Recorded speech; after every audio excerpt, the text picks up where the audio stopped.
विमोचन होते प्रत्येक पोस्टरचं. ज्यांना येण्याची इच्छा आहे, अपेक्षा आहे, त्यांनी त्या ठिकाणी संपर्क साधावा. 5 नोव्हेंबर ते 24 नोव्हेंबरपर्यंत ही यात्रा राहणार आहे, पदयात्रा. ज्यांना येण्याची अपेक्षा आहे त्यांनी संपर्क करावा. धन्यवाद.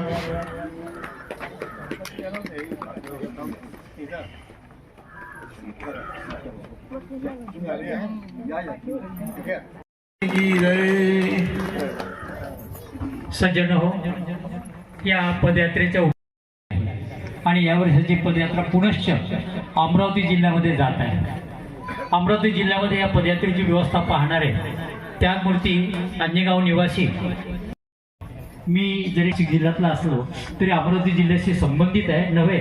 आमच्या अमरावती जिल्ह्यात आपण सर्वांनी यावं पदयात्रेला अशी आपल्याला विनंती करतो. दंडवत प्रणाम. धन्यवाद. आता आपण शेवटच्या टप्प्यात जात आहोत. आजच्या धर्मसभेचे अध्यक्ष, अखिल भारतीय महानव परिषदेचे उपाध्यक्ष श्री क्षेत्र दत्त